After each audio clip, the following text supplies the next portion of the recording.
Jasmine ജാഫറിൻ്റെ ഒരു video വന്നിട്ടുണ്ടായിരുന്നു guys ഇന്നലെ. ജാസ്മിൻ ജാഫറിന് ഡിപ്രഷനായിരുന്നു. അവൾ തെറാപ്പിയൊക്കെ ചെയ്തുകൊണ്ടിരിക്കുകയായിരുന്നു. അതുകൊണ്ട് ഒരു ടൈം വേണമെന്ന് തോന്നി. മൊത്തത്തിൽ നിന്ന് ചെയ്തുകൊണ്ടിരിക്കുന്ന ഒരു കാര്യങ്ങളൊന്നേ ബ്രേക്ക് വേണമെന്ന് തോന്നി. അതുകൊണ്ടാണ് സോഷ്യൽ മീഡിയ എന്നൊക്കെ ഒന്ന് മാറി നിന്നത് എന്നുള്ള ഒരു സംഗതി.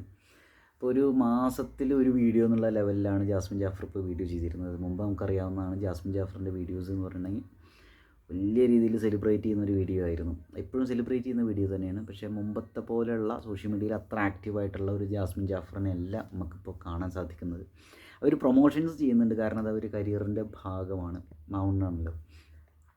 അതല്ലാണ്ട് ജാസ്മിൻ ജാഫർ അവരുടെ പേഴ്സണൽ ലൈഫിൽ സംഭവിക്കുന്ന കാര്യങ്ങളെക്കുറിച്ചൊന്നും അങ്ങനെ ഇങ്ങോട്ട് അപ്ഡേറ്റ് ചെയ്യലില്ല. അതിനുള്ള കാരണം എന്തായിരുന്നു, അവർ ബിഗ് ബോസിൽ വന്നതിന് ശേഷം ഭയങ്കരമായിട്ടുള്ള ഒരു മെൻ്റൽ അഗണിയിലാണ്, ഇമോഷണൽ അഗണിയിലെ കൂടെയാണ് പോയിക്കൊണ്ടിരുന്നായിരുന്നത്. അപ്പോൾ ഒരു തെറാപ്പിയൊക്കെ ആവശ്യമായി വന്നു എന്നൊക്കെ. ജാസ്മിൻ ജാഫറിൻ്റെ കാര്യം നമുക്കറിയാവുന്നതാണ്. ഒരു ബിഗ് ബോസിൽ വളരെയധികം വിപ്ലവം സൃഷ്ടിച്ചുള്ള വ്യക്തിയായിരുന്നു. അതായത് വളരെ ആംഗ്രി ആയിട്ട് പല കാര്യങ്ങളോടും പ്രതികരിക്കുകയും ഒരുപാട് ഹേറ്റേഴ്സിന് അതേപോലെ സപ്പോർട്ടേഴ്സിന് ഏറ്റുവാങ്ങിയിട്ടുള്ള ഒരു വ്യക്തി ആയിരുന്നു. ജാസ്മിൻ ജാഫറിൻ്റെ ഗ്ലാമർ കണ്ടിട്ട് ഒരുപാട് പേര് മയങ്ങി വീഴുന്ന ആളുകളുണ്ട് കേസ്. അല്ല, ജാസ്മിൻ ജാഫർ അവിടെ കാട്ടിക്കൂട്ടിയ തോന്നിവാസങ്ങൾ എന്നൊക്കെ പറഞ്ഞിട്ട് അങ്ങനെ ജാസ്മിൻ ജാഫറിനെ ഹേറ്റ് ചെയ്യുന്ന കുറേ ആളുകളുണ്ടായിരുന്നു. എന്തായാലും ജാസ്മിൻ ജാഫറിൻ്റെ വീഡിയോസ് കാണാൻ ആളുകൾക്ക് ഭയങ്കര താല്പര്യം ഉണ്ടായിരുന്നു. ജാസ്മിൻ ജാഫർ എന്നുള്ളത് ഒരു സോഷ്യൽ മീഡിയ ഇൻഫ്ലുവൻസർ എന്ന രീതിയിലുള്ള ഒരു മൂപ്പത്തിയാരാണ്. ജാസ്മിൻ ജാഫർ ഒരു കമ്മിറ്റഡ് റിലേഷൻഷിപ്പിൽ, അതായത് ഒരു മാരേജ് പോലുള്ള ഒരു ഇതിൽ ഒരു എൻഗേജ്മെൻറ്റൊക്കെ ആ ലെവലിലൊക്കെ എത്തി നിൽക്കുന്ന ഒരുത്തി ആ ചെങ്ങായിനെ ചതിച്ച് ഗബ്രിയുമായിട്ട് അവിടെ കമ്പനിയായി എന്നതായിരുന്നു ആളുകൾക്ക് ജാസ്മിൻ ജാഫറിനോട് ഹെയ്റ്റ് വരാനുള്ള ഒരു കാരണം ഉണ്ടായിരുന്നു, മെയിൻ റീസൺ എന്ന് പറയുന്നത്. പിന്നെ അവിടെ ജാസ്മിൻ ജാഫർ അവിടെ കാട്ടിക്കൂട്ടിയിട്ടുള്ള പല രീതിയിലുള്ള കാര്യങ്ങൾ, അതൊക്കെ ആളുകൾക്ക് പ്രശ്നം. ഇപ്പോൾ പ്രത്യേകിച്ച് ക്ലൻലിനെസ്സിൻ്റെ കാര്യത്തിൽ എന്നൊക്കെ പറഞ്ഞിട്ട്. അപ്പോൾ ഞാൻ ആലോചിക്കുന്നത്, ഈ ക്ലൻലിനെസ്സിൻ്റെ കാര്യം പറഞ്ഞിട്ട് ജാസ്മിൻ ജാഫറിനെ ഉപദേശിക്കുന്ന അല്ലെങ്കിൽ അവളെ വെറുക്കുന്ന, അവളെ എയറിലാക്കുന്ന, ട്രോളുന്ന ആളുകൾ അവരുടെ പേഴ്സണൽ ലൈഫിൽ എത്രത്തോളം ക്ലീൻ ആണെന്നുള്ളൊരു സംഭവം ഉണ്ടല്ലോ ഗൈസ്. എന്തായാലും ഇവിടെ ജാസ്മിൻ ജാഫറിൻ്റെ നമ്മുടെ ഇന്നത്തെ കണ്ടൻറ്റ് എന്ന് പറയുന്നത് ജാസ്മിൻ ജാഫറിൻ്റെ ഇപ്പോഴത്തെ അവസ്ഥയാണ് ഗൈസ്. ജാസ്മിൻ ജാഫർ വളരെ ബോൾഡായി ഒരു മൂപ്പത്തിയാരായിരുന്നു, ഇപ്പോഴും ആണ്. പക്ഷേ കുറച്ചുകൂടി സോഫ്റ്റ് നേച്ചേർഡായിട്ട് മാറിയിട്ടുണ്ട് എന്നാണ് ആ വീഡിയോ കണ്ടപ്പോൾ എനിക്ക് മനസ്സിലായത്. ജാസ്മിൻ തെറാപ്പി ആദ്യം എടുത്തിരുന്നു, പക്ഷേ അവർ ഏറ്റവും അവസാനം പറഞ്ഞത് ഒരു ഡിപ്രഷൻ്റെ മരുന്ന് കഴിക്കണം, ഒരു സൈക്കാട്രിസ്റ്റിനെ കാണുന്നത് നന്നായിരിക്കും എന്ന് പറഞ്ഞു. അപ്പോൾ ആ തെറാപ്പിസ്റ്റിനെ മാറ്റി എന്ന് പറഞ്ഞു. അപ്പോൾ അവർ പറയുന്നുണ്ട് അത് തെറാപ്പിസ്റ്റിൻ്റെ പ്രശ്നമല്ല, എനിക്ക് ഈ ഡിപ്രഷൻ്റെ മരുന്ന് കഴിക്കാൻ നല്ല പേടി ഉണ്ടായിരുന്നു, അതുകൊണ്ട് ഞാൻ അവർ പറഞ്ഞ പല കാര്യങ്ങളും ചെയ്യുന്നില്ലായിരുന്നു, അതുകൊണ്ട് സംഭവിച്ചാണ്. ഇപ്പോൾ ഓൺലൈനായിട്ട് വേറൊരു തെറാപ്പിസ്റ്റിനെ കാണുന്നുണ്ട്. അപ്പോൾ ഇപ്പോൾ ഓക്കെയാണ്, കൂളാണ്, ഹാപ്പിയാണ് എന്ന് പറയുന്നുണ്ട്. അതിൻ്റെ കൂടെ തന്നെ അവർ പറയുന്ന കാര്യം, അവർ കടന്നു പോയിട്ടുള്ള ഒരു ഒരു ഒരു വളരെ ഭീകരമായിട്ടുള്ള ഒരു അവസ്ഥയിൽ കൂടെ അവർ കടന്നുപോയ ആ ഒരു കാര്യം അവർ പറയുന്നുണ്ട്. അതായത് പെട്ടെന്ന് ഞാൻ വിചാരിച്ചു വളരെ ഹാപ്പിയാണ്, ബോൾഡാണെന്നാണ് ഞാൻ വിചാരിച്ചിരുന്നത്. പക്ഷേ പിന്നെ അതായത് അങ്ങനെ ബോൾഡായ ഒരുത്തിയാണെന്ന് ആളുകൾ ഇങ്ങനെ കമൻറ്റ് പറയുമ്പോൾ ഞാൻ വിചാരിച്ചിരുന്നത് ഞാൻ ബോൾഡാണെന്നുള്ള രീതിയിലായിരുന്നു. ഇതൊരു ടാഗ് പോലെ എനിക്ക് വന്നത്, വളരെ വെയിറ്റുള്ള ഒരു ബാഗേജ് കണക്കുള്ള ഒരു സാധനമായിട്ടാണ് എനിക്ക് തോന്നിയത്. ഞാനത്ര ബോൾഡ് അല്ലാത്ത ഒരുത്തിയാണെന്ന് എനിക്ക് മനസ്സിലായി. അതായത് ഇങ്ങനെ എന്നാണ് മൂപ്പത്തിരി പറയുന്നത്. അപ്പോൾ പലരും ഉണ്ടല്ലോ, നീ വളരെ ബോൾഡാണല്ലോ എന്ന് ആളുകൾ പറയുന്ന സമയത്ത് നമുക്ക് എന്താ വെച്ചാൽ കരയാനൊക്കെ ഭയങ്കര മടിയായിരിക്കും. നമ്മൾ വിചാരിക്കും നമ്മൾ ബോൾഡായി ഒരുത്തിയാണല്ലോ എന്നൊക്കെ. നമ്മൾ പഠിക്കുന്ന സമയത്തൊക്കെ ശ്രദ്ധിച്ചില്ലേ, നീ പഠിപ്പിസ്റ്റാണ് എന്ന് പറയുന്ന സമയത്ത് നമുക്ക് എക്സാമൊക്കെ വരുമ്പോൾ വല്ലാത്തൊരു പേടി നമ്മുടെ ഉള്ളിൽ വരുന്നുണ്ടായിരിക്കും, മാർക്ക് എങ്ങാനും കുറയോ എന്നൊക്കെ. അപ്പോൾ ഇതാണ് പലപ്പോഴും ഭയങ്കര ടാലൻറ്റഡായ ഒരാളാണല്ലോ നീ എന്ന് ഒരാൾ നമ്മുടെ അടുത്ത് പറയുമ്പോൾ ഉള്ള പ്രശ്നം. നമ്മൾ ചില സമയത്ത് എന്തെങ്കിലും പൊട്ടത്തരങ്ങളോ അല്ലെങ്കിൽ ലൈഫിൽ ഫെയിലിയർ ആവുന്ന സമയത്തൊക്കെ നമുക്ക് ഭയങ്കരമായിട്ട് പ്രശ്നമായിരിക്കും, നമുക്ക് പലപ്പോഴും താങ്ങാൻ കഴിയില്ല, പലരും സൂയിസൈഡ് ചെയ്യും. അപ്പോൾ ജാസ്മിൻ ജാഫറിൻ്റെ കാര്യം എന്താ വെച്ചാൽ, ജാസ്മിൻ ജാഫർ കുടുംബം നോക്കുന്ന വ്യക്തിയാണ്, ഒരുപാട് സ്ട്രഗിൾ ചെയ്തിട്ട് കടന്നു വന്നുള്ള വ്യക്തിയാണ്. അവരുടെ ചെറുപ്പകാലത്ത് അച്ഛൻ ഒരുപാട് കടബാധ്യതകളും സംഗതികളൊക്കെ ഉണ്ടായിട്ട് അങ്ങനെയുള്ള വഴക്കും മക്കാണും അതൊക്കെ കണ്ട് വളർന്ന ഒരു മൂപ്പത്തിയാരാണ്. അപ്പോൾ മൂപ്പത്തിയാർ പറഞ്ഞു, ബിഗ് ബോസിൽ നിന്ന് പുറത്ത് വന്നതിന് ശേഷം മൂപ്പത്തിയാർക്ക് ഈ സാധനങ്ങളെല്ലാം കിട്ട് മണ്ടക്കടിച്ചു. ട്രോമ എക്സ്പീരിയൻസുകളായിട്ട് സാധനങ്ങൾ ഇങ്ങനെ വന്നു. ഒറ്റയ്ക്ക് ഇരുന്ന് കരയും, ഒരേ സമയത്ത് കൂടെ ആൾ വേണമെന്ന് തോന്നും, ഒറ്റയ്ക്ക് ഇരിക്കാൻ തോന്നും, ഭക്ഷണം വേണ്ട രീതിയിൽ കഴിക്കാത്തൊരവസ്ഥ വന്നിരുന്നു, അങ്ങനെയൊക്കെ കുറേ പ്രശ്നങ്ങൾ. അപ്പോൾ അവർ കുറേ ട്രാവൽ ചെയ്തു ഗബ്രിയുമായിട്ടുള്ള ഒരു വിഷയം വേറെ എന്താ വെച്ചാൽ, പൊതുവെ ആളുകൾക്ക് എന്താ വെച്ചാൽ ഗബ്രീന് ഭയങ്കര വെറുപ്പാണ്. ഗബ്രിയോടുള്ള വെറുപ്പ് എന്നതിനൊക്കെ കൂടുതൽ ജാസ്മിനോടുള്ള വെറുപ്പ് ആളുകൾക്കുണ്ടായിരുന്നു. അതായത് ഒരു കമ്മിറ്റഡ് റിലേഷൻഷിപ്പിലുണ്ടായിട്ട് ആ ചെക്കനെ ചതിച്ചിട്ട് ഇവൻ്റെ കൂടെ തെണ്ടിത്തിരി നടക്കുന്നു. പിന്നെ ആളുകൾ ഉദ്ദേശിക്കാമല്ലോ, പൊതുവെ ആൺസുഹൃത്തുക്കളുള്ള പെണ്ണുങ്ങളെയൊക്കെ ആളുകൾ സ്ലട്ട് ഷെയിം ചെയ്യും, ഇങ്ങനെയൊക്കെ കുറേ വിഷയങ്ങളുണ്ടല്ലോ. അപ്പോൾ ഇതൊക്കെ ഏറ്റുവാങ്ങി വരുത്താണ് ജാസ്മിൻ. പക്ഷേ പുരോഗമനപരമായ രീതിയിൽ നമ്മൾ ആലോചിക്കുന്ന സമയത്ത് ജാസ്മിന് അങ്ങനെയൊക്കെ ചെയ്യാനുള്ള സ്വാതന്ത്ര്യമുണ്ട്, അവകാശമുണ്ട് അല്ലേ. അപ്പോൾ ജാസ്മിൻ പറയുന്നുണ്ട് എൻ്റെ വീട്ടുകാർക്ക് ഒരു പ്രശ്നമില്ല, എനിക്ക് ഗബ്രി മാത്രമല്ല സുഹൃത്തുക്കളായിട്ടുള്ളത്, വേറെ പല സുഹൃത്തുക്കളും ഏത് ആനന്ദോ ഏതൊക്കെ പറയുന്നുണ്ട്. പക്ഷേ അവന്മാർ ഇൻട്രോവേർട്ടായ ആളുകളായതുകൊണ്ട് ഷൈ ആയ ആളുകളായതുകൊണ്ട് അവരെ കൂടെ വ്ളോഗ് എടുക്കാൻ പലപ്പോഴും പറ്റലില്ല എന്നൊക്കെ പറയുന്നുണ്ട്. അപ്പോൾ ഗബ്രി കുറച്ച് എക്സ്ട്രോവേർട്ട് ആയിട്ടുള്ള ഒരു മനുഷ്യനാണല്ലോ, സോഷ്യൽ മീഡിയയിലൊക്കെ നിറഞ്ഞിരിക്കുന്ന ഒരാളാണ്. അപ്പോൾ അവന് വീഡിയോ എടുക്കുന്നതുകൊണ്ട് പ്രശ്നമില്ല, അതുകൊണ്ടാണ് അവൻ്റെ കൂടെയുള്ള ട്രാവലിംഗ് വീഡിയോസൊക്കെ ഞാൻ അപ്ലോഡ് ചെയ്യുന്നത്. അവനുമായിട്ട് മാത്രമൊന്നുമല്ല ഞാൻ പുറത്ത് പോകുന്നത്, എൻ്റെ വീട്ടുകാർക്കൊന്നും ഒരു പ്രശ്നമില്ല. ഞാൻ സേഫായിട്ട് ഒരാളുടെ കൂടെയാണ് തോന്നുകയാണെങ്കിൽ അവരുടെ കൂടെ യാത്ര ചെയ്യാൻ പോയില്ല, എനിക്ക് കുഴപ്പമൊന്നുമില്ല, എൻ്റെ വീട്ടുകാർക്ക് കുഴപ്പമൊന്നുമില്ല എന്നൊക്കെ ജാസ്മിൻ പറയുന്നു. ജാസ്മിൻ്റെ ഈ ട്രൊമാറ്റിക്കായ എക്സ്പീരിയൻസിൻ്റെ ഒരു കാര്യത്തിലൂടെ പറഞ്ഞു വരുമ്പോൾ അതാണ് കേസ് നമ്മുടെ ഇവിടുത്തെ പ്രധാനപ്പെട്ട പോയിൻ്റ്.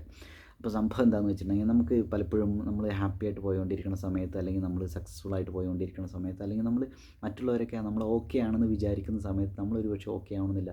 ഒരു പ്രത്യേക ടൈമിൽ നമ്മൾ മൊത്തത്തിൽ ആളുകളിൽ നിന്ന് ഡിസപ്പിയർ ആവും. അപ്പോൾ ഇവിടെ ജാസ്മിൻ്റെ അവസ്ഥ ഇതാണ് സംഭവിച്ചതാണ് കേസ് എനിക്ക് തോന്നുന്നത്.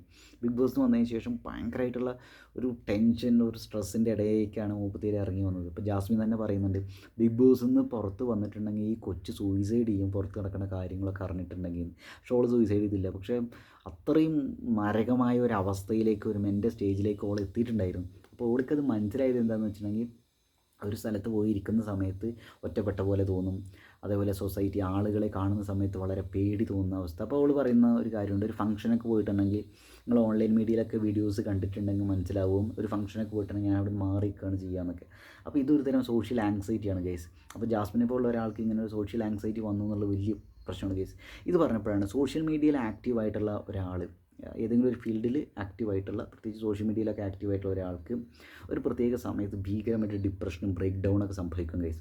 ഞാനിത് പറയാം, വേറെ ആളുടെ എക്സ്പീരിയൻസ് പറഞ്ഞുതരാം കേസ്. ഒരു എക്സാമ്പിൾ പറഞ്ഞുതരാം. കീർത്തി ഹിസ്റ്ററി പറഞ്ഞിട്ട് യൂട്യൂബ് ചാനലുണ്ട്. അപ്പോൾ അവരുടെ ജോലി റിസൈൻ ചെയ്തിട്ടാണ് യൂട്യൂബിലേക്ക് വന്നത്. കീർത്തി ഹിസ്റ്ററി. അവർക്ക് കുറേ നെഗറ്റീവും പോസിറ്റീവും ഒക്കെ വരുന്നുണ്ട്. പൊതുവേ അറിയാലോ, അത്യാവശ്യം വൈറലാവുന്ന സമയത്ത് പോസിറ്റീവ് നെഗറ്റീവ്സും വരും, അത് സ്വാഭാവികമാണ് ഇതിൻ്റെ.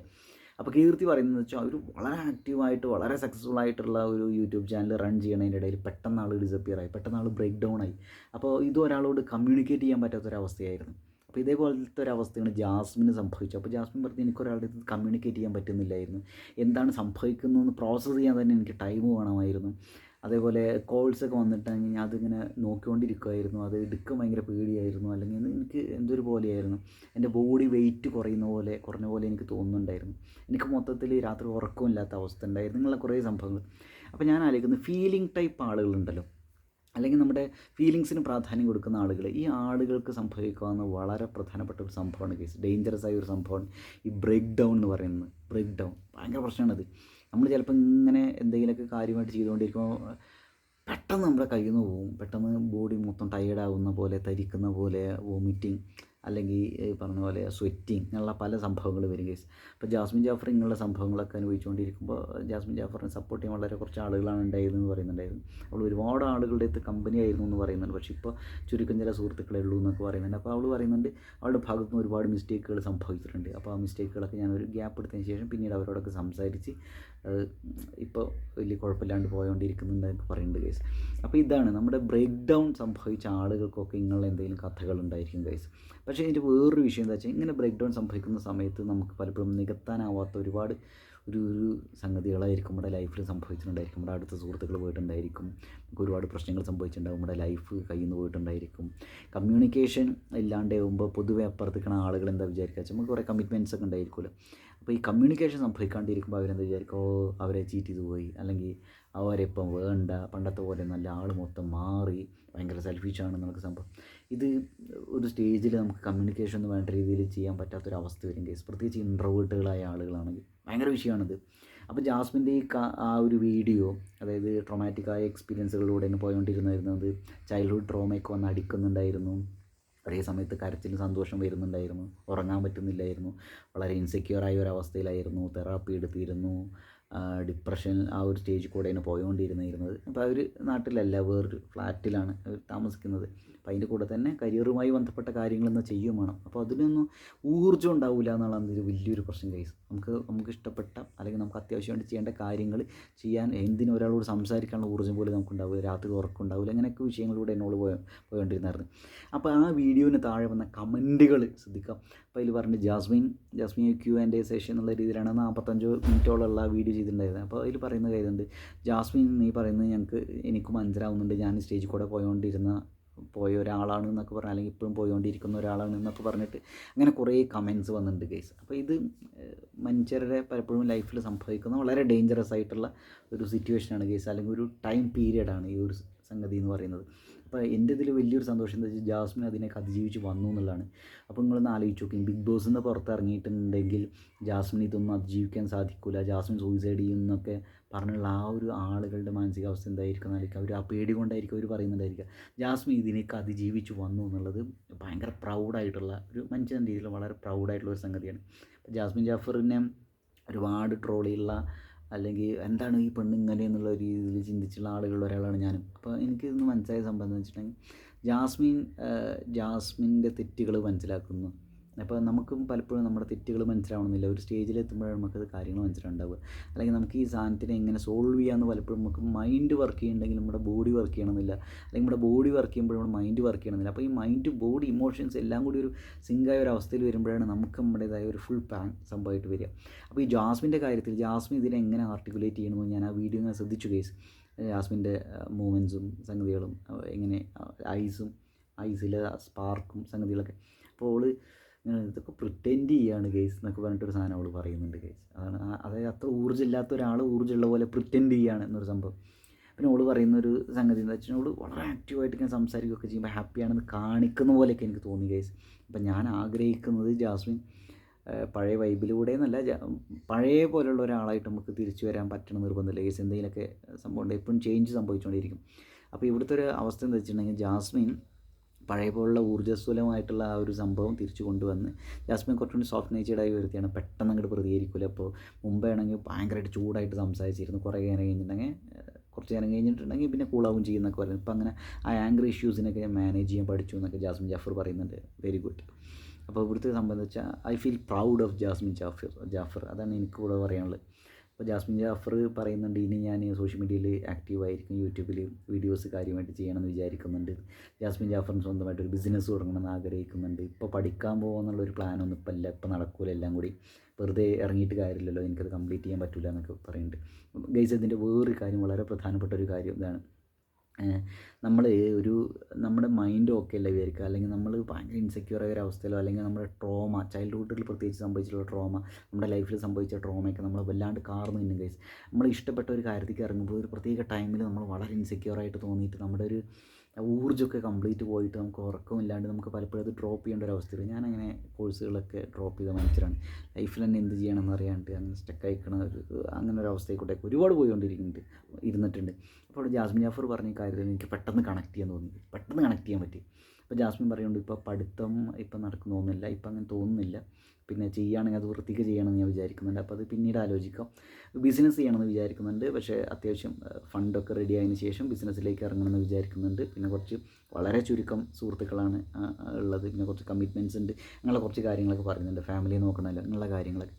എന്തായാലും എനിക്കത് ജാസ്മിൻ്റെ വീഡിയോ കണ്ടപ്പോൾ ഭയങ്കര എന്താ പറയുക, നമ്മുടെ അടുത്ത വീട്ടിലെ ഒരാൾ സംസാരിക്കുന്ന പോലെ, നമുക്ക് അടുത്തറിയാവുന്ന ഒരാൾ സംസാരിക്കുന്ന പോലെ ഒരു സംഗതിയാണ് തോന്നിയത്. എനിക്ക് ഭയങ്കരമായിട്ട് സ്നേഹം തോന്നി ജാസ്മിൻ ജാഫറിനോട് ആ വീഡിയോ കണ്ടപ്പോൾ ഗൈസ്. എന്തായാലും ജാസ്മിൻ ജാഫർ എന്ന് പറയുന്നത് ഒരു ഇൻസ്പിറേഷനാണ് എന്തൊക്കെ പറഞ്ഞാൽ. അപ്പോൾ പിന്നെ ഓരോരുത്തരുടെ ലൈഫിലും ഇപ്പോൾ നമ്മളിപ്പോൾ വീഡിയോസിൽ കാണുന്ന പോലെയല്ല. അപ്പോൾ 20% സംഗതിയൊക്കെ നമുക്ക് ഇങ്ങനെ വീഡിയോസായിട്ടും വർത്താനൊക്കെ ആയിട്ട് കേൾക്കുകയും കാണുകയൊക്കെ നമ്മൾ ചെയ്യുന്നുണ്ടായിരിക്കും. അതല്ലാണ്ട് ഒരു 80% സാധനം ഉള്ളിലുണ്ടായിരിക്കും ഗൈസ്. അപ്പോൾ ആ ഒരു പെയിന് പലപ്പോഴും നമുക്ക് എക്സ്പ്രസ് ചെയ്യാൻ പറ്റണമെന്നില്ല, അല്ലെങ്കിൽ അത് നമ്മുടെ പക്ക പേഴ്സണലായിട്ടുള്ളൊരു സാധനമായിരിക്കും. അപ്പോൾ ജാസ്മിൻ ജാഫർ അങ്ങനെയുള്ള ഒരു 80% കുറിച്ച് ഇങ്ങനെ പറയുന്നുണ്ട് കേസ്. നീ കറക്റ്റ് 80% അങ്ങനെ പിടിക്കണ്ട, ഞങ്ങൾ പറഞ്ഞു വലിയൊരു ശതമാനം. ഇപ്പോൾ ജാസ്മിൻ ജാഫർ ഈ ഒരു സാധനം ഭയങ്കര പ്രശ്നമാണ്. ഇപ്പോൾ പല ആളുകൾക്കും അവരുടെ ലൈഫിൽ എന്തെങ്കിലും സംഭവിച്ചുകൊണ്ടിരിക്കുമ്പോൾ എന്ത് ചെയ്യണമെന്ന് അറിയാത്തൊരവസ്ഥയിൽ വരും. ഇപ്പോൾ നമുക്കറിയാവുന്ന അതിൽ ഏറ്റവും വിഷമകരമായ വലിയൊരു പെട്ടെന്ന് എൻ്റെ മൈൻഡിൽ വരുന്ന സംഭവം നമ്മുടെ ചിന്നു പാപ്പു ഇങ്ങനെ ഒരു സ്റ്റേജിൽ കൂടെ പോയിക്കൊണ്ടിരുന്നത്, അത് എന്ത് ചെയ്യണം എന്നറിയാണ്ട് അവൾ സൂയിസൈഡ് ഉള്ള വ്യക്തിയാണ്. അപ്പോൾ ജാസ്മിൻ ജാഫർ സൂയിസൈഡ് ചെയ്യുന്ന ഒരാൾ അല്ലെങ്കിൽ ആളുകൾ അങ്ങനെ പറഞ്ഞപ്പോൾ ജാസ്മിൻ ജാഫർ സൂയിസൈഡ് ചെയ്യാണ്ട് എന്താ പറയുക, അത് അവൾ അതിനൊക്കെ അതിജീവിച്ച് മുന്നോട്ട് വന്നുകൊണ്ടിരിക്കുന്നു എന്നുള്ളത് വലിയൊരു സംഭവമാണ് കേസ്. അപ്പോൾ അത് വലിയൊരു സക്സസ് സംഭവം തന്നെയാണ്. അപ്പോൾ I feel proud of you Jasmin Jafar. Jasmin Jafar എപ്പോഴെങ്കിലുമൊക്കെ വീഡിയോ കാണുകയാണെങ്കിൽ എനിക്ക് പറയാനുള്ള ഒരു കാര്യം എന്താ വെച്ചാൽ, ജാസ്മിൻ ജാഫറിനെ ഇഷ്ടപ്പെടുന്ന ഒരുപാട് ആളുകളുണ്ട്. സ്വാഭാവികമായിട്ടും ഹീറ്ററും വരും, അത് വേറൊരു സംഭവം. പിന്നെ പോസിറ്റീവായ കാര്യങ്ങൾ കാണാനും കേൾക്കാനും ഇഷ്ടപ്പെടുന്ന ആളുകൾ വളരെ കുറവായിരിക്കും. പിന്നെ പലരും ഫെയിം, മണി ഇതൊക്കെ കണ്ടിട്ട് വരുന്ന ആളുകളായിരിക്കും ഭൂരിഭാഗം പേരും. അപ്പോൾ ഇതൊന്നും അല്ലാണ്ട് നമ്മുടെ തളർച്ചയിൽ കൂടെ നിൽക്കുന്ന ആളുകൾ എന്ന് പറഞ്ഞാൽ വളരെ ചുരുക്കമായിരിക്കും. അങ്ങനെയുള്ള ആളുകളെ ചേർത്ത് പിടിക്കുന്ന ഒരു സംഭവമാണ്. പിന്നെ മഞ്ചേരിക്ക് ഒരു സ്പേസ് ചില സമയത്ത് വേണ്ടി വരും. നമ്മൾ കയ്യിൽ നിന്ന് പോയിക്കണ സമയത്ത് നമുക്കിത് ഒരാളുടെ അടുത്ത് കമ്മ്യൂണിക്കേറ്റ് ചെയ്യാൻ പറ്റാത്ത ഒരവസ്ഥ ഉണ്ടായിരിക്കും. അത്ര ഇൻസെക്യൂർ ആയ ഒരു അവസ്ഥയായിരിക്കും. പ്രത്യേകിച്ച് സോഷ്യൽ മീഡിയയിലുള്ള ആളുകളെ സംബന്ധിച്ചോളം വലിയ വിഷയമാണിത് ഗൈസ്. നമുക്ക് അത്ര സോഷ്യൽ ബാറ്ററി ഉണ്ടാവണമെന്നില്ല. ഒരു വീഡിയോ ചെയ്യുമ്പോൾ ആളുകൾ വിചാരിക്കുന്നത് വെച്ചാൽ ആൾക്കൊരു പ്രശ്നമില്ല, ആൾ വളരെ ആക്റ്റീവായിട്ടാണല്ലോ സംഗതി ചെയ്യണത് എന്നൊക്കെ. ഇതെന്താ സംഭവം എന്ന് വെച്ചാൽ ഇതൊരു തരത്തിലുള്ള തെറാപ്പിയാണ് ഗൈസ്. വീഡിയോ ചെയ്യാന്ന് പറഞ്ഞാൽ ഒരു തരത്തിലുള്ള തെറാപ്പിയാണ് പല ആളുകൾക്കും. അതായത് നമുക്ക് ഇപ്പോൾ പല ആളുകളുണ്ട്. ഇപ്പോൾ എൻ്റെയൊക്കെ ഒരു അവസ്ഥ എന്താ വെച്ചാൽ, എനിക്കിപ്പോൾ അരമണിക്കൂർ കഴിഞ്ഞിട്ട് അതിനുള്ള ഒരു പ്രോഗ്രാം വിചാരിക്കാം, ഞാൻ എൻ്റെ ഊർജ്ജം മൊത്തം അതിനുള്ള ഊർജ്ജം തന്നെ ഉണ്ടാവില്ല. അപ്പോൾ എന്താ ചെയ്യുകയെന്ന് വെച്ചാൽ എല്ലാ ഊർജ്ജം അതിനു വേണ്ടി മാറ്റി വെച്ചിട്ട് അങ്ങനെ ഇരിക്കും. ഇതാണ് സംഭവം. അപ്പോൾ ഇവിടുത്തെ ഒരു അവസ്ഥ എന്താ വെച്ചിട്ടുണ്ടെങ്കിൽ, നമ്മളൊരു ട്രോമാറ്റിക് ആയിട്ടുള്ള ഒരു സ്റ്റേജിൽ കൂടെ പോയോണ്ടിരിക്കണതായിരിക്കും, ഒരു ഡിപ്രഷൻ നേരെ കൂടെ പോയോണ്ടിരിക്കണമെങ്കിൽ വലിയ പ്രശ്നമാണ്. നമുക്കത് ചെയ്യാൻ തന്നെ ഭയങ്കര പാടാണ്. അപ്പോൾ ജാസ്മിൻ ജാഫർ സോഷ്യൽ മീഡിയയിൽ നിന്ന് ബ്രേക്ക് എടുത്ത് എനിക്ക് തോന്നുന്നു ഇങ്ങനെയുള്ള കുറച്ച് കാര്യങ്ങൾ കൊണ്ടായിരിക്കും തോന്നുന്ന കേസ്. അപ്പോൾ പലരും പറയുന്നത് വളരെ സക്സസ്ഫുൾ ആയിട്ട് യൂട്യൂബ് ചാനലാണല്ലോ ജാസ്മിൻ ജാഫറിൻ്റെ, അപ്പോൾ വീഡിയോസ് ഇങ്ങനെ ചെയ്താൽ പോരെ എന്നൊക്കെ. പറയാൻ എളുപ്പമാണ് കേസ്, പറയാൻ എളുപ്പമാണ്. ചില ആളുകളില്ലേ, ഞാൻ കേട്ടിട്ടുള്ള ഒരു മനുഷ്യനുണ്ട്. ആൾ വളരെ സക്സസ്ഫുൾ ആയിട്ടൊരു യൂട്യൂബ് ചാനൽ യാത്രകളും അതും ഇതൊക്കെ ആയിട്ട് ഇങ്ങനെ ചെയ്തുകൊണ്ടിരിക്കുന്ന സമയത്ത് ആളുടെ വൈഫ് വേറെ ഒരുത്തനുമായിട്ട് ചാടിപ്പോയി. അപ്പോൾ മൂപ്പർ എന്ത് ചെയ്തു, മൂപ്പർ ആദ്യം ചെയ്തത് ആ യൂട്യൂബ് ചാനൽ ഡിലീറ്റ് ചെയ്ത് കളയുക എന്നുള്ളൊരു സംഗതിയാണ്. ഒരു കാര്യം ആലോചിച്ച് നോക്കി, നമ്മുടെ ലോജിക്ക് വെച്ച് നോക്കുന്ന സമയത്ത് എന്ത് പ്രാന്തത്തരം ആൾ ചെയ്തെന്ന് വിചാരിക്കില്ല. പക്ഷേ അത് അങ്ങനെയാണ് കേസ്, ലൈഫ് അങ്ങനെയൊക്കെയാണ്. അപ്പോൾ ഞാൻ പേടിച്ച സംഭവത്താണ് ജാസ്മിൻ ജാഫർ സോഷ്യൽ മീഡിയയിൽ നിന്ന് ഒരു ബ്രേക്ക് എടുക്കുക എന്നൊക്കെ പറയുമ്പോൾ, സോഷ്യൽ മീഡിയ മൊത്തം യൂട്യൂബ്, ഇൻസ്റ്റാഗ്രാം ഒക്കെ ഡിലീറ്റ് ചെയ്ത് കളയുന്ന ഒരു പേടി എനിക്കുണ്ടായിരുന്നു കേസ്. ഞാൻ ഈ ഒരു സാധനം ആ വീഡിയോ കണ്ടുകൊണ്ടിരിക്കുമ്പോൾ എനിക്ക് തുടക്കത്തിൽ ഈ ഒരു സംഭവം ഇതൊക്കെയായിരുന്നു എൻ്റെ മൈൻഡിലുണ്ടായിരുന്നു. പിന്നെ കുറേ കഴിഞ്ഞപ്പോൾ ജാസ്മിൻ ജാഫർ ഇതേ പോയിൻ്റ് അതിൽ പറയുന്നുണ്ട്. ജാസ്മിൻ പറയുന്ന ഒരു സംഗതി ഇതാണ്, ഞാൻ സോഷ്യൽ മീഡിയയിൽ നിന്നൊന്ന് ബ്രേക്ക് എടുക്കാമെന്ന് വിചാരിക്കും. പിന്നെ വിചാരിക്കും എനിക്ക് ഈ സോഷ്യൽ മീഡിയ വേണ്ട, ഞാനത് ഡിലീറ്റ് ചെയ്ത് കളഞ്ഞാലോ എന്നൊക്കെ വിചാരിച്ചു. അപ്പോൾ ഞാൻ എന്നൊരു സാധനം ഒരു വലിച്ചു കേസ്. എന്തായാലും ജാസ്മിൻ ജാഫർ അതൊന്നും ചെയ്തില്ല. ഇപ്പോൾ തക്കടൂണിയായിട്ട് അടിപൊളിയായിട്ട് നമ്മുടെ മുന്നിലുണ്ട്. ഒരുപാട് അവളുടെ വർത്തമാനത്തിൽ നിന്ന് എനിക്ക് തോന്നിയത് ഇപ്പോഴും ഒരുപാട് പെയിന്, നമ്മളെന്താ പറയുക, അൺഹീൽഡ് ട്രോമ എന്നൊക്കെ റിലീസാൻ അനുഭവിച്ചുകൊണ്ടിരിക്കുന്നുണ്ട്. എന്തായാലും ബെറ്ററായി വരുന്നതാണ് എൻ്റെ പ്രതീക്ഷ കേസ്. കുറച്ചുകൂടി റിഫ്ലക്റ്റീവായ രീതിയിൽ അവൾ കാര്യങ്ങൾ നോക്കി കാണുന്നുണ്ട് എന്നാണ് ഈ കേസ് എനിക്ക് തോന്നുന്നത്. മുമ്പ് എന്താ വെച്ചാൽ നമ്മൾ ഒറ്റ ബുദ്ധിയിൽ പല കാര്യങ്ങളും ചെയ്യില്ല. അതല്ലാണ്ട് ഒരു സ്റ്റേജ് കഴിയുന്ന സമയത്ത് ഒരു 10-25 വയസ്സ് കഴിയുമ്പോൾ നമ്മുടെ ലൈഫ് വേറൊരു രീതിയിലേക്കായി മാറും കേസ്. പ്രത്യേകിച്ച് എനിക്ക് തോന്നുന്ന സംഭവം ഒരു 10-22 വയസ്സിലാണ് നമ്മൾ കത്തി നിൽക്കുന്ന ഒരു ടൈം ഉണ്ടായിരിക്കാം. എല്ലാവർക്കും അങ്ങനെയാണെന്നില്ല കേട്ടോ. പൊതുവേ അറ്റ് 22 എന്ന് പറഞ്ഞിട്ട് ഇറ്റാലോ കാൽവിനോൻ്റെ ഒരു ഷോർട്ട് സ്റ്റോറിയാണ് തോന്നുന്നത്. ഇറ്റാലോ കാൽവിനോൻ്റെ തോന്നുന്നു അറ്റ് 22 പറഞ്ഞൊരു ഷോർട്ട് സ്റ്റോറി ഉണ്ട് കേസ്. അത് വായിച്ചാൽ കുറച്ചുകൂടി കണക്ട് ചെയ്യും തോന്നുന്ന കേസ്. അതുകൊണ്ട് എൻ്റെ ലൈഫിൽ 22-ാമത്തെ വയസ്സിലാണ് എൻ്റെ ലൈഫിൽ വലിയൊരു ഒരു സെറ്റ് ബാക്ക് വന്നത്. പിന്നീട് അതൊരു 25-ലുണ്ടായത്. ഇപ്പോൾ ലേറ്റസ്റ്റ് ആയിട്ട് വന്നുള്ള ഒരു സാധനം. അപ്പോൾ ഞാനിവിടെ പറഞ്ഞു വരുന്ന ഇങ്ങനെയുള്ള സ്റ്റേജുകൾ അതിജീവിക്കുക എന്ന് പറഞ്ഞാൽ ഭയങ്കര പ്രശ്നമാണ് കേസ്. ബെസ്റ്റ് പരിപാടി എന്താ വെച്ചാൽ തെറാപ്പി എടുക്കുക. ഞാനൊരു തെറാപ്പിസ്റ്റിനെ നോക്കിക്കൊണ്ടിരിക്കുകയാണ്. തെറാപ്പി എടുക്കണം. നമുക്ക് നമ്മുടേതായ ഒരു സ്പേസ് വേണം, ടൈം വേണം. നമുക്ക് ഈ കാര്യങ്ങളൊക്കെ ഹീൽ ചെയ്ത് റെഡി ആയിട്ട് വരാൻ ടൈം വേണം. ഇത് ഭയങ്കര കാര്യമാണ്. പിന്നെ വിഷയമാണ്. പിന്നെ കുറേ ആളുകളുടെ അടുത്ത് കമ്മ്യൂണിക്കേറ്റ് ചെയ്യാനൊക്കെ ഭയങ്കര പാടായിട്ടൊക്കെ തോന്നും നമുക്ക്. അപ്പോൾ ഞാൻ ഇതേ സ്റ്റേജിൽ കൂടെ പോയിക്കൊണ്ടിരിക്കുന്ന ജാസ്മിൻ ജാഫറിൻ്റെ ഇതേ സ്റ്റേജിൽ കൂടെ പോയിക്കൊണ്ടിരിക്കുന്ന ആളുകളുണ്ടെങ്കിൽ അവരോട് പറയുള്ള ഒരു കാര്യമാണ്, please don't lose yourself, please don't lose hope.